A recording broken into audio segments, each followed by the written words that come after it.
in the bleakest corners of the Second World War, far from the front lines and the headlines, another battle was being waged. It was a silent, daily struggle for survival, fought not with guns, but with spirit. For thousands of Allied prisoners of war, captured and confined behind barbed wire, every day was a test of endurance. But one day stood apart. Sunday. This is the story of the POWs Sunday, and how, in the heart of despair, faith became their most powerful weapon. The camps were a landscape of deprivation, meager rations, grueling labor, and the constant, gnawing uncertainty of their fate defined their existence. Yet, as the sun rose on Sunday mornings, a subtle shift would occur. It was a day of rest, a small mercy granted by their captors, but for the prisoners, it became something much more profound. It was a lifeline to a world they had left behind, a world of family, community, and belief. With no cathedrals, no stained glass, no ornate altars, these men created sacred spaces from nothing. A corner of a desolate hut transformed into a makeshift chapel. A few pieces of scavenged wood, carefully carved and bound together, became a crosser, potent symbol of hope and sacrifice that resonated deeply within their souls. These humble objects were more than just wood and nails. They were anchors in a sea of chaos. Services were held in secret whispers, or in defiant, open gatherings, depending on the camp and the mood of the guards. A padre, often a fellow prisoner, would lead the men in prayer. His words, spoken without scripture or hymn book, were drawn from memory, from the depths of a shared faith. The familiar verses of the Lord's Prayer, or the 23rd Psalm, echoed softly through the barracks, a comforting rhythm that connected them to every Sunday service they had ever attended back home. For many, this weekly ritual was a vital act of rebellion. By gathering to worship, they were declaring that while their bodies were imprisoned, their spirits remained free. They were affirming an identity beyond their prisoner number. They were not just faceless captives. They were sons, husbands, fathers, and men of faith. It was a quiet, powerful defiance against an enemy that sought to strip them of their very humanity. These gatherings were also a time for community. Men who had been isolated by the horrors of war found solace in each other's presence. A shared hymn, sung in hushed tones, could forge a bond stronger than steel. It was a reminder that they were not alone in their suffering. In the faces of their comrades, they saw their own fears, their own hopes, and their own unbreakable will to endure.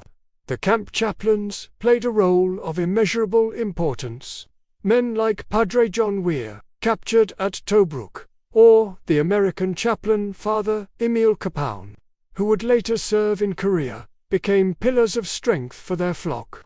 They moved through the camps, offering a quiet word of encouragement, sharing a sliver of their own meager rations, or simply sitting with a man lost in despair. They organized services, mediated disputes, and embodied the very principles of the faith they preached: compassion, service, and unwavering hope.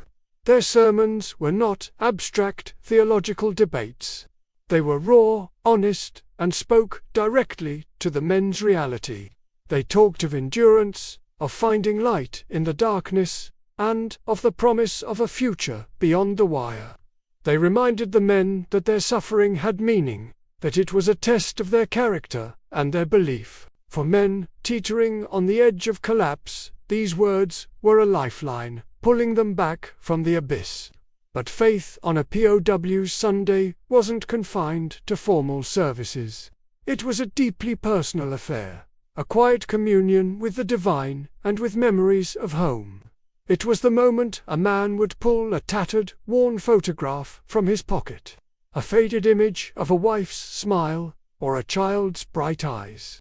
He would look at it, his fingers tracing the familiar lines, and whisper a prayer for their safety, a promise that he would return. Letters from home, if they made it through the censors, were treated like sacred texts.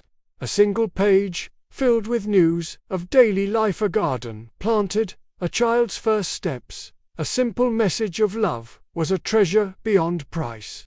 On Sundays, these letters were often read aloud in small, huddled groups. One man's news became everyone's news.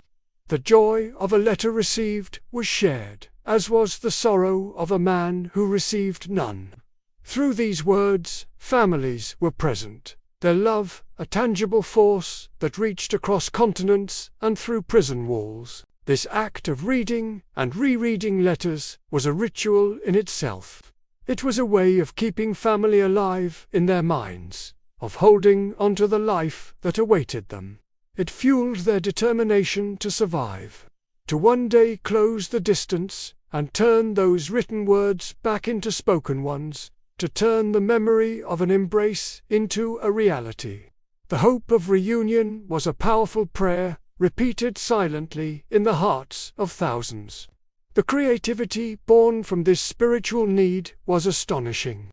Hymns were written on scraps of paper, prayer books were painstakingly copied by hand, passed from one man to the next. In Changi, the notorious camp in Singapore, a group of prisoners even built a small, beautiful church, St. George's, using materials scavenged from around the camp. It stood as a testament to their incredible resilience, a symbol that beauty and faith could blossom in the most barren of soil. These acts of creation were not just about religious observance, they were about maintaining sanity. The focus required to carve a tiny cross, to copy a verse, or to help build a chapel wall provided a mental escape from the crushing monotony and brutality of camp life.